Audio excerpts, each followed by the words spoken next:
사도신경으로 우리의 신앙을 고백하겠습니다. 전능하사 천지를 만드신 하나님 아버지를 내가 믿사오며 그의 아들 우리 주 예수 그리스도를 믿사오니 이는 성령으로 잉태하사 동정녀 마리아에게 나시고 본디오 빌라도에게 고난을 받으사 십자가에 못 박혀 죽으시고 장사한 지 사흘 만에 죽은 자 가운데서 다시 살아나시며 하늘에 오르사 전능하신 하나님 우편에 앉아 계시다가 저리로서 산 자와 죽은 자를 심판하러 오십니다. 성령을 믿사오며 거룩한 공예와 성도가 서로 유통하는 것과 죄를 사해 주시는 것과 몸이 다시 사는 것과 영원히 사는 것을 믿사옵나이다. 아멘. 찬송가 88장 부른 후에 우리를 대표해서 장경 집사님 기도 인도하시겠습니다.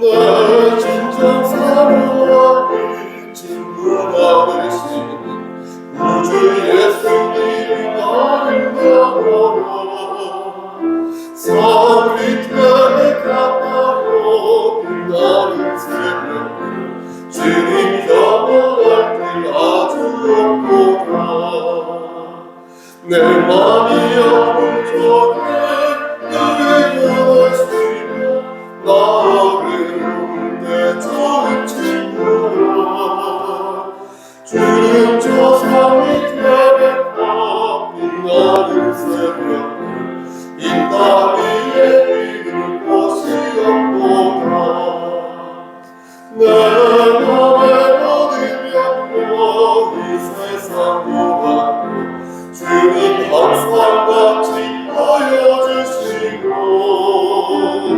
시간을 넘을 때에 악마의 그거를 지신 우리 지사 나를 지키네 온 세상 날 보여도 주 예수 안 보여 그리까지 나를 돌아보시니 주는 저 산 밑에 빛나는 새벽을 이 땅 위에 이길 곳이 없구나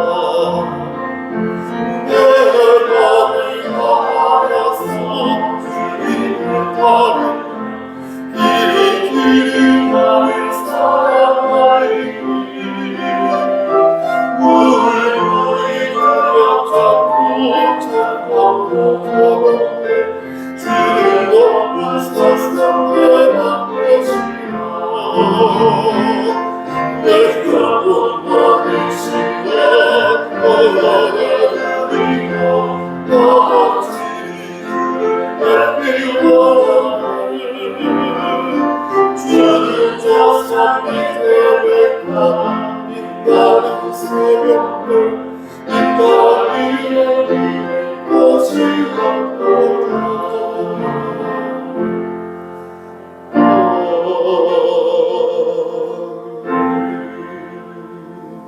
하나님 말씀 보겠습니다. 로마서 8장 18절에서 30절 말씀입니다.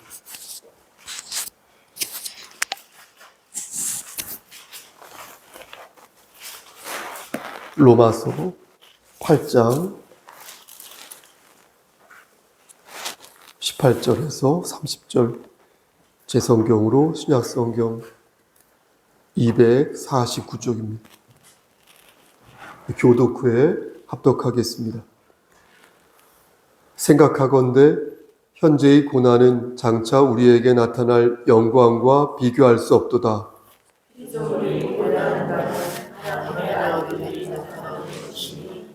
피조물이 허무한 데 굴복하는 것은 자기 뜻이 아니요 오직 굴복하게 하시는 이로 말미암음이라.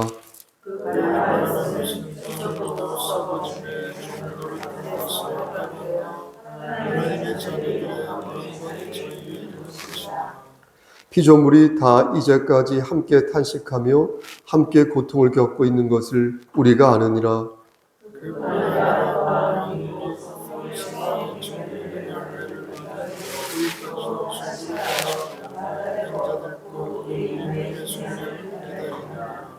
우리가 소망으로 구원을 얻었음에 보이는 소망이 소망이 아니니 보는 것을 누가 바라리요. 만일 우리가 거듭나는 것이라면 전부 기다리지. 이와 같이 성령도 우리의 연약함을 도우시나니 우리는 마땅히 기도할 바를 알지 못하나 오직 성령이 말할 수 없는 탄식으로 우리를 위하여 친히 간구하시느니라.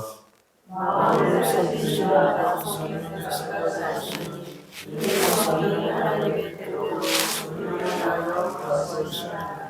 우리가 알거니와 하나님을 사랑하는 자 곧 그의 뜻대로 부르심을 입은 자들에게는 모든 것이 합력하여 선을 이루느니라.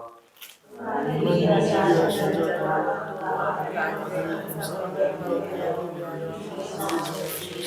이르고 많은 그들 중에서 하나님의 뜻을 합독합니다.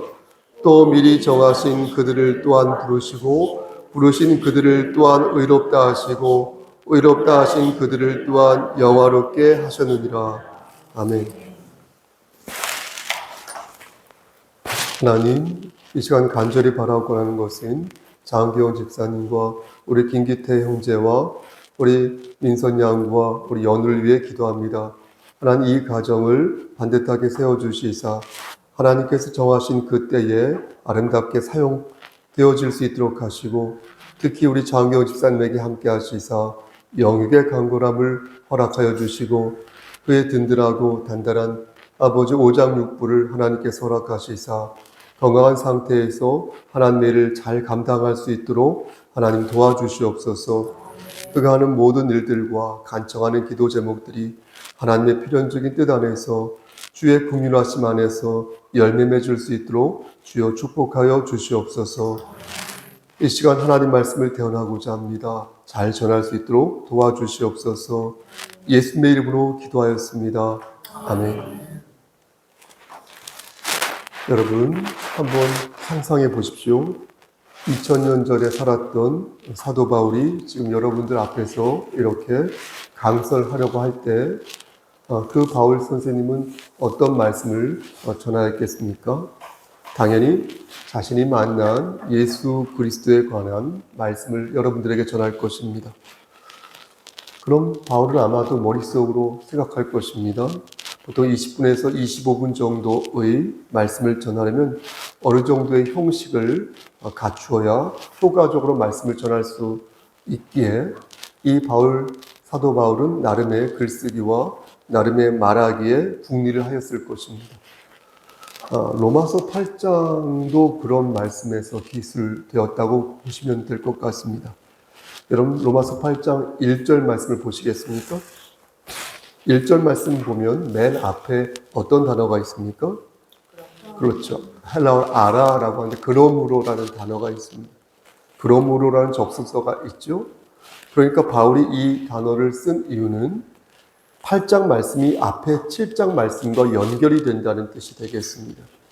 그럼 7장을 봐야 8장을 좀 더 잘 이해할 수 있는데 문제는 이 7장 말씀도 6장과 연계되어 있다는 것입니다. 왜냐하면 7장 말씀이 성화와 율법에 관한 말씀인데 6장 말씀도 성화와 죄에 관한 말씀이기에 그렇습니다. 그러니까 6장과 7장이 이어지고 다음으로 말씀드린 것처럼 8장도 이어지기에 8장 말씀을 바르게 이해하려면 6장과 7장 말씀을 함께 읽는 것이 좋다, 이렇게 말씀드릴 수 있겠습니다. 참고로 5장 있죠? 5장 말씀은 칭의에 관한 말씀이고 훌쩍 뛰어서 9장 있죠? 이 9장은 이 성화와 관계없는 로마서 전체적인 내용과 부차적인 내용들이 두 가지가 다 들어있습니다. 그러므로 8장 말씀을 좀 더 여러분들이 깊이 이해하고 싶다면 6장, 7장 말씀과 함께 읽어볼 것을 여러분들에게 권하는 것입니다.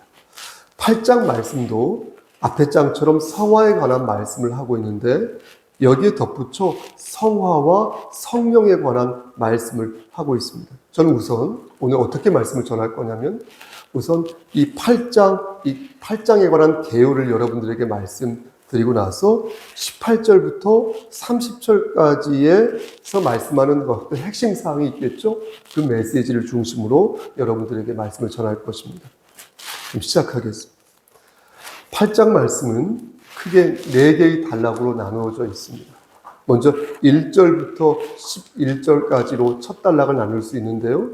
이 1절부터 11절까지는 성령님을 받은 그리스도인에 대해서 말씀하고 있습니다. 그리스도인은 성령님을 받았기에, 기도도 그렇게 하셨는데, 우리 내주, 성령님께서 우리 안에 내주하고 계시기에 그리스도인은 온전한 자유와 온전한 생명을 덧입게 되었다는 것입니다. 대표적인 말씀이 오늘 8장 1절과 2절 말씀인데요. 여러분 뭐라고 말씀합니까? 1절과 2절에 그러므로 그리스도 예수 안에 있는 자에게는 결코 정죄함이 없나니 이는 그리스도 예수 안에 있는 생명의 성령의 법이 죄와 사망의 법에서 누구를? 너를, 어딘 나를 이렇게 되는, 어쨌든 너를 해방하였습니다. 이렇게 말씀하고 있는 것입니다. 그러니까 우리말 성경에는 결코 정죄함이 없나니 이렇게 말씀하죠. 근데 영어 성경을 보니까 이게 좀 더 귀에 솔깃하게 표현되어 있는 것을 보았습니다. 외국인들이 욕을 할 때 강설 시간에 말하기가 적절하지는 않다고 생각하지만 goddamn이라고 이렇게 하지 않습니까? 그런 말을 종종 하는데 이게 단순히 우리말로 일이 잘 안 풀렸을 때 젠장하는 그런 뜻이 아니라는 걸 아시지 않습니까? 그러니까 이 말은 지옥에나 보내버리겠다라는, 그러니까 망하게 만들겠다는 어떤 저주의 말 아닙니까? 근데 여기에서 이 damn이라는 단어에 con이라는 이 단어가 딱 붙으면 이게 강조하는 단어가 되거든요. 그러니까 condemn 해가지고. 그러니까 이 damn을 강조하는 단어가 되는 것이죠. 그래서 그리스도 예수 안에 있으면 절대 전혀 망할 리가 없다. 이런 뜻이 되는 것입니다. 왜냐하면 예수 그리스도를 영접하면 아까 말씀드린 것처럼 그 안에 성령님이 우리 안에 내주하시게 되는데 그러한 생명의 성령의 법이 죄와 사망의 법에서 우리를 해방시키기 때문에 너희가 절대 그렇게 망할 리가 없다는 것입니다. 이 말씀은 일찍이 예수님께서 하신 말씀이 되겠습니다. 요한복음 5장 24절 말씀 보면요. 예수님께서 정말로 우리에게 정말 힘이 되는 말씀이라고 저는 생각합니다. 특히 요즘요. 우리에게 정말로 힘이 되는 말씀을 해주셨는데요. 뭐라고 말씀하셨냐면 요한복음 5장 24절에 내가 진실로, 2번 반복했어요. 내가 진실로 너희에게 이르노니 내 말을 듣고 또 나를 보내신 이를 믿는 자는 영생을 얻었고, 첫 번째, 두 번째 심판에 이르지 아니하, 세 번째 사망에서 생명으로 옮겨졌느냐, 이렇게 말씀하시거든요. 사망에서 생명으로 옮겨졌다. 그러니까 예수님과 예수님을 보내신, 누가 보내셨어요? 성부 하나님께서 보내셨겠죠. 그렇죠? 예수님과 성부 하나님을 믿으면 세 가지를 얻을 수 있는데 그것이 뭐라고요? 첫 번째는 영생을 얻을 수 있고, 두 번째는 불의 심판을 받지 않는 거예요. 의의 심판을 받지만 불의 심판을 받지 않는 거예요. 그리고 세 번째가 어디에서 어디로? 사망에서 생명으로 옮겨진다는 것입니다. 이 말씀을 바울이 받은 거예요. 예수님의 이 말씀. 그래서 2절에서 생명의 성령의 법이 죄와 사망의 법에서 너를 해방하였다. 이렇게 말씀한 것입니다.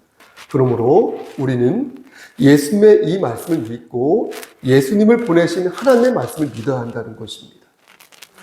그럼 묻겠습니다. 믿는다는 것이 무엇입니까? 믿는다는 게 대체 어떤 의미입니까? 우리가 입술로 예수님을 나의 구주로 믿습니다. 요즘 세례문답 광민이 하는데 예수님을 나의 구주로 믿습니다 라고 말하면 여러분 그게 믿는 것입니까? 로마서 10장 10절에서 말씀한 것처럼 사람이 마음으로 믿어 의에 이르고 입으로 신하여 구원에 이른다, 이렇게 말씀하셨습니다. 그러니까 입술로 예수님을 나의 구주로 시인하면 그건 믿는 것입니다. 그게 믿는 거예요. 그런데 보십시오. 믿음은 반드시 마음으로 믿어야 한다는 것입니다.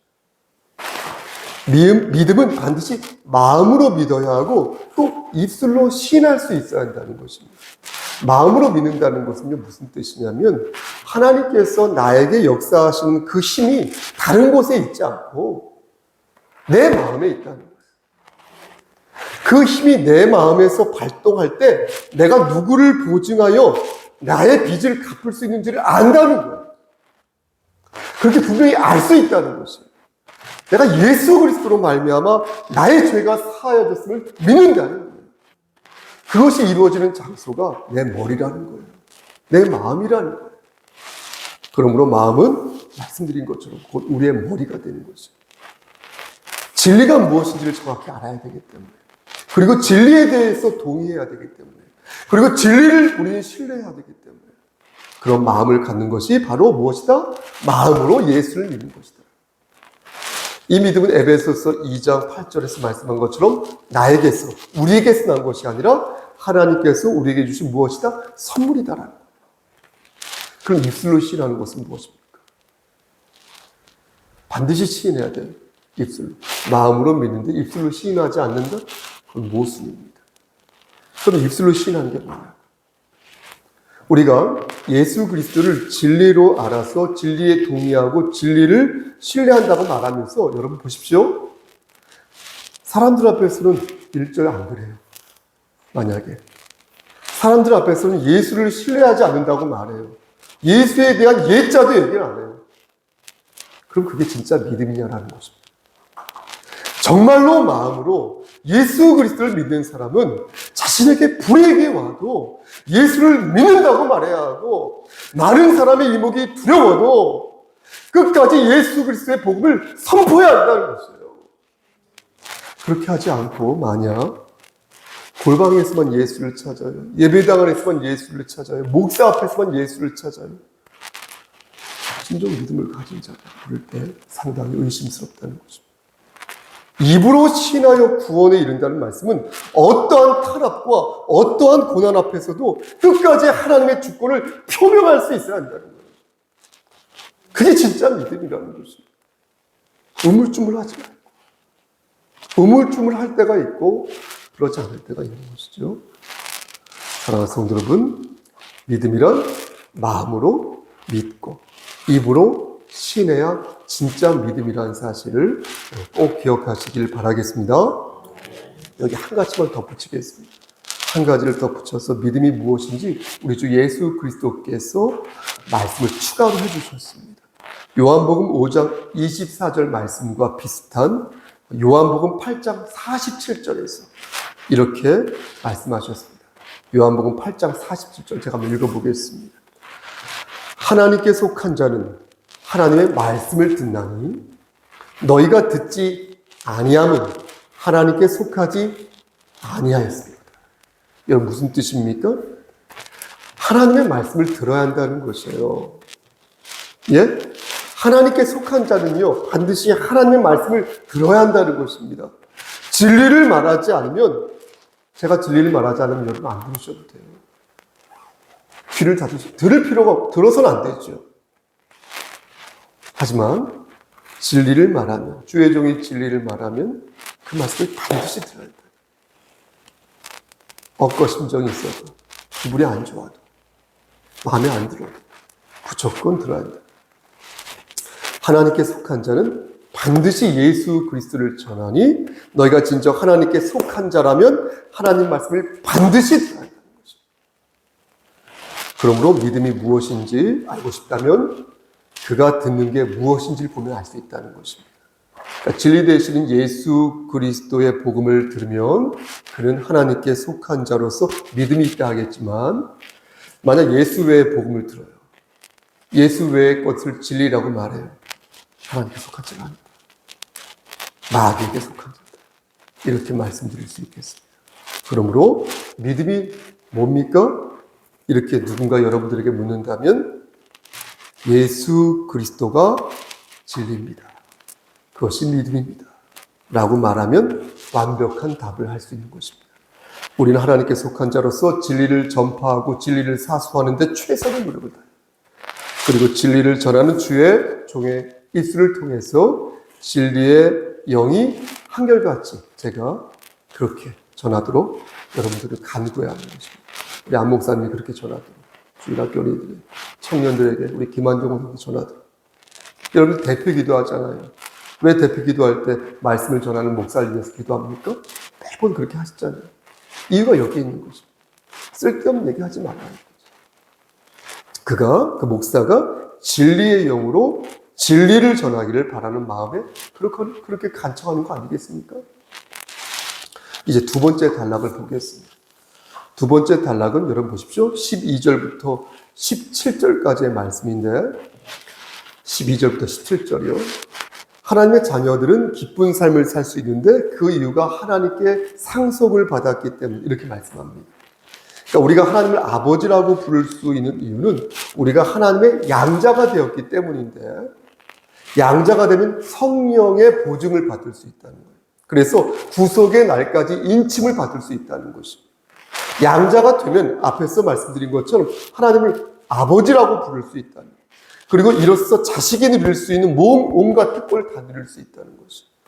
여기서 한 가지 우리가 꼭 기억해야 할 사실이 있습니다. 여러분 들어보십시오. 이것은 오래전부터 우리가 궁금하게 여긴 질문에 대한 답이기도 한데요. 왜 하나님께서는 당신의 자녀들에게 고난을 주시냐? 왜 하나님의 자녀들이 고난을 당하냐? 양자로 삼아 주셨으면 복만 주시면 될 것을 왜 고난과 고통을 주시냐라는 거예요. 여러분 우리 이런 생각을 많이 하지 않습니까? 그런데 오늘 본문에서 그 오랜 질문에 대한 답을 주고 계시다는 것입니다. 여러분 17절 말씀이 그 말씀인데요. 우리 함께 17절 말씀, 이 말씀을 합독하도록 하겠습니다. 자녀, 시작. 자녀이면 또한 상속자, 곧 하나님의 상속자요 그리스도와 함께한 상속자니 우리가 그와 함께 영광을 받기 위하여 고난도 함께 받아야 할 것입니다. 여러분 그 이유가 뭐라고 말씀합니까? 우리가 하나님의 자녀이지만 고난을 받는 이유가, 고난을 받아야 하는 이유가 뭐라고 말씀하십니까? 그 이유는 맞습니다. 너희가 하나님의 자녀입니다. 그러니까 고난 받아야 한다. 예수님은 친자식이고 우리는 양자지 않습니까? 그러니까 고난을 받아야 된다라는 게 아니라 예수님도 고난을 받으셨어요. 너희도 고난을 받아요. 그럼 예수도 고생하셨으니까 너네도 똑같이 한번 당해봐라라는 하나님의 심보인가요? 그게 아니라 예수님께서도 고난의 길을 걸은 것처럼 너희도 고난의 길을 걸어야 한다는 것입니다. 그것은 곧 사랑의 압박이니 너희는 절대 버림받을 일이 없으니 너희는 고난을 극복하여 강한 자녀로 성화되라는 것입니다. 연단되라는 거예요. 그럼 우리는 어떤 고난을 당할까요? 저는 그 고난을 세 가지로 나눌 수 있다고 생각합니다. 첫 번째, 제 생각에는 첫 번째는 바꿀 수 없는 혹은 피할 수 없는 고난입니다. 두 번째는 정의로운 고난이고요. 마지막으로 세 번째는 쓰잘데없는 고난이라고 저는 같이 붙였습니다. 충분히 피할 수 있는 고난이라고 볼 수도 있겠습니다. 먼저 피할 수 없는 고난은 생로병사와 관련된 고난과 고통입니다. 큰 그림으로 보았을 때 생로병사는 우리가 피할 수 없는 고통에 해당합니다. 1년 전 사진, 3년 전 사진, 10년 전 사진, 20년 전 사진, 우리 교회 성도들 사진을 제가 쫙 갖고 있어요. 수천. 그럼 보면 저도 마찬가지지만 많이 변했어요. 많이 변했어요. 살찌고 마르고 이런 정도가 아니라 세월의 인고 속에서 우리의 지친 모습들을 보게 됩니다. 피할 수 없는 노쇠함이겠죠. 연약함이겠죠. 우리가 피할 수 없는 고통이 그런 것입니다. 아무리 힘을 써도 우리의 힘으로는 이 굴레를 벗어날 수 없습니다. 다시 말씀드려서 피조물이라면 존재론적으로 고난과 고통을 반드시 겪을 수밖에 없는 것입니다. 두 번째 고난은 같이 말씀드린 것처럼 정의로운 고난인데요. 이는 하나님의 일을 하다가 겪는 고통, 고난이라 하겠습니다. 아내에게 받는 고통일 수 있고요. 하나님의 일을 하다가 남편에게, 내 자녀에게, 내 부모에게 하나님의 일을 하다가 겪는 고난. 그러므로 이 고난은 부끄럽지 않은 고난이 되겠습니다. 그러니까 진리를 사수하다가 진리를 전파하다가 겪는 고통이고 진리를 어때요? 우리가 부여잡다가 겪는 고난이므로 이러한 고난은 알천 같은 십자가의 고난이라고 생각합니다. 문제는 무엇입니까? 세 번째 유형의 고난인데 이 고난은 우리가 충분히 피할 수 있는 고난으로 우리의 욕심과 우리의 정욕으로 인해 생겨나는 고난을 말합니다. 다시 말씀드려서 그리스도의 길을 걷다가 겪는 고난이 아니라 반대길을 걷다가 겪는 고난입니다. 근데 곰곰이 생각해보면 우리의 고난은 대부분 이 세 번째 고난에 해당하는 것 같습니다. 그러니까 충분히 피할 수 있는 고난을 애써 고개를 쳐둠으로써 한 대 맞는 거예요. 타격을 입는 것입니다. 물질이 그러하지 않을까요? 예? 물질이 그러하지 않을까요? 그거 그렇게 욕심 안 부려도 먹고 사는 데는 지장 없는데 욕심을 부리는 그런 것 아닐까요? 명예와 권력이 그런 거 아닐까요?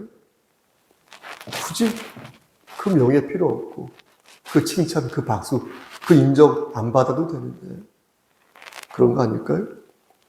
어쩌면요, 건강에 대한 과도한 생각도 혹은 욕망도 저는 그럴 수 있다고 생각합니다. 또 지식이 있죠. 지식에 대한 열망, 집착. 저는 이런 것도 그렇다고 생각합니다. 그 논문 좀 안 쓰면 어떻습니까? 학회지에 좀 그거 나와서 잠깐 읽어주지도 않는 거. 그 자체가 불필요하다는 게 아니라 제 말씀 오해하지 마시고 너무 과도하게 욕망을 부른다.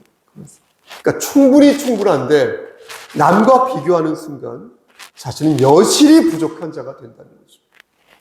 그러니까 타인의 시선에 의해서 내 중심을 잃어버리고 이제 곧 없어질 것에 대해서 지나치게 우리가 연연함으로써 뭐가 뭔지 모르는 그런 단편적인 부질없는 삶을 살 때가 있는 것 아니냐 이렇게 조심스럽게 말씀드리는 것입니다. 우리 연수가 70여, 강건은 80. 마치 영원히 살 것처럼 행동하니까. 그들이 말하는 90, 100 있죠. 100세 시대에 이렇게 얘기를 하는데 과연 그때 그 나이가 열정적이고 행복한지 모를 때 지금의 90세와 100세를 보면 꼭 그럴 것 같지 않습니다. 그럼 어떻게 할까요, 여러분? 저는 피할 수 있는 고난은 최대한 피해야 한다고 생각합니다. 피할 수 없는 고난이 어쩔 수 없죠. 또 예수님을 닮고자 노력하는 가운데 생기는 고난은 정의로운 고난이지 않습니까? 하지만 쓰잘데없는 시답지 않은 고난, 그것을 감행함으로 인하여서 겪는 고난은 매를 버는 것이므로 그러한 고난은 피하는 것이 맞다고 생각합니다. 그럼 어떻게 해야 이 쓰잘데없는 시답지 않은 이 고난을 우리는 피할 수 있을까요? 이것이 오늘 강설의 핵심이 되겠습니다. 어떻게 해야 나의 욕망을 다스릴 수 있을까? 어떻게 해야 최대한 불필요한 고난을 피할 수 있을까? 모든 것을 포기하고 산에 들어가서 자연인으로 온두라며 살아야 되는 것일까?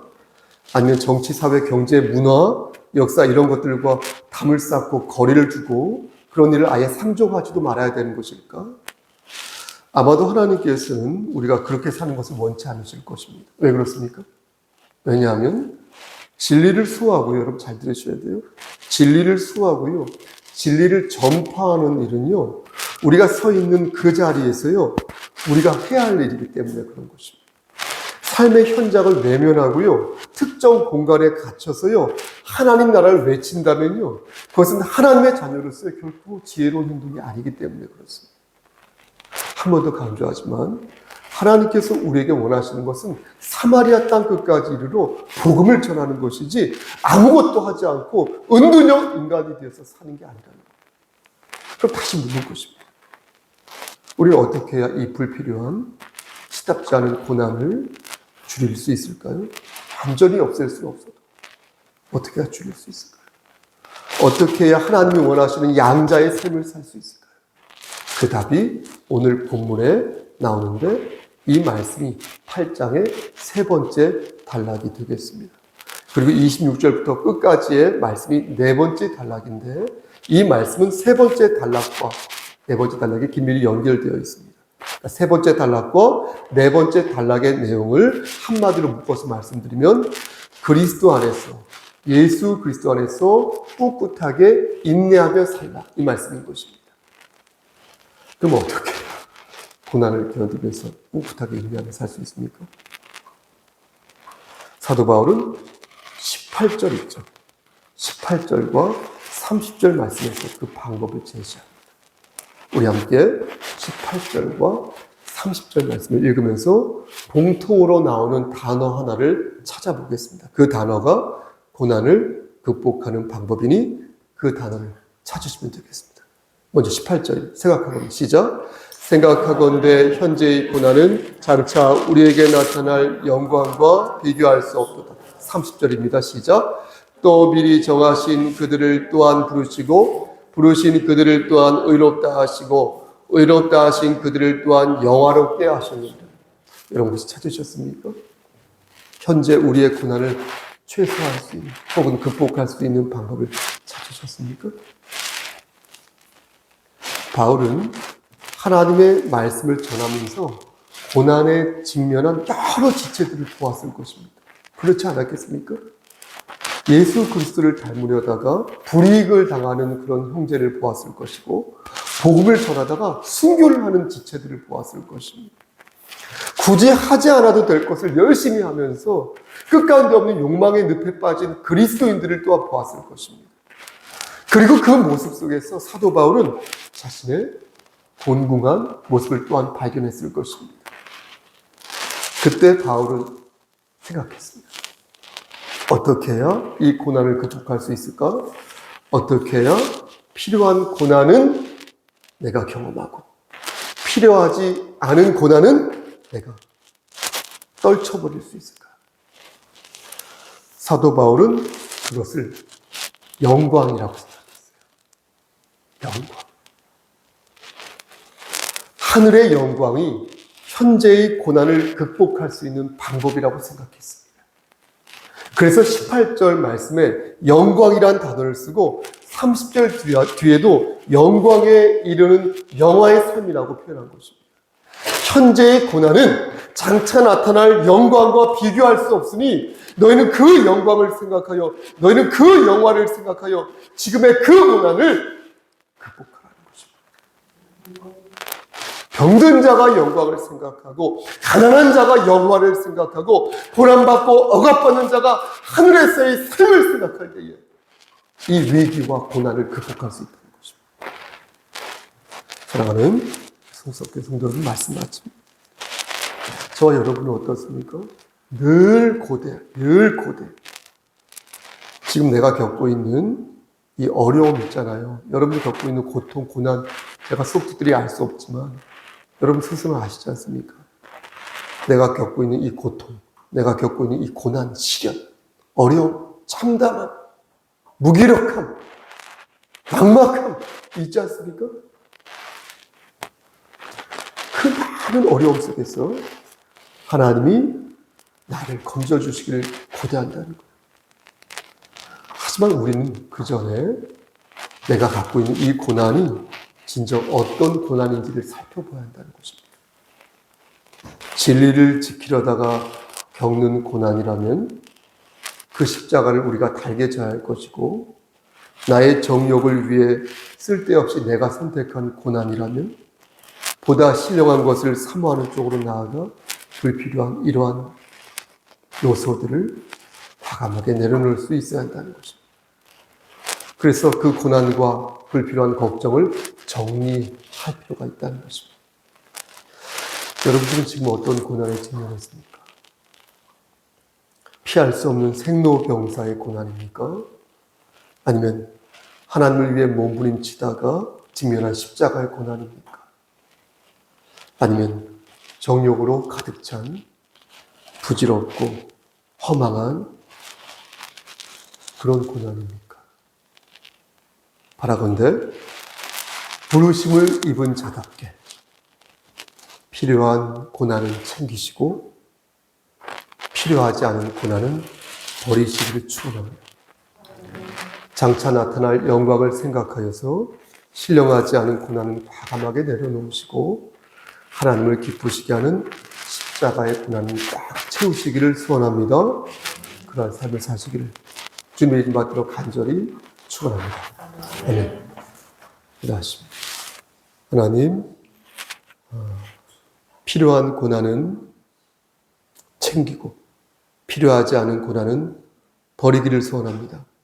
완벽하게 그럴 수는 없지만 우리가 하나님을 기쁘시게 하는 십자가의 고난은 채우고 시답지 않은 욕망으로 인한 고난은 내려놓기를 소원하오니 성령님 우리에게 지혜를 허락하셔서 그러한 삶을 살 수 있도록 은총 베풀어 주시옵소서. 예수 그리스도의 이름 받들어 감사하며 기도드렸사옵나이다. 아멘. 이제는 우리를 죄에서 구속하여 주신 우리 구주 예수 그리스도의 은혜와 아버지 하나님의 만극하신 그 사랑하심과 성령 하나님의 교통하시고 인도하시는 모든 역사하심이 하나님을 기쁘시게 하는 십자가의 고난들로 우리의 삶을 채우기를 소원하는 여기 모인 성도와 그들의 가정과 이 재단과 이 나라를 위해 하나님의 사랑하심이 세세토록 함께 계실지어다. 아멘.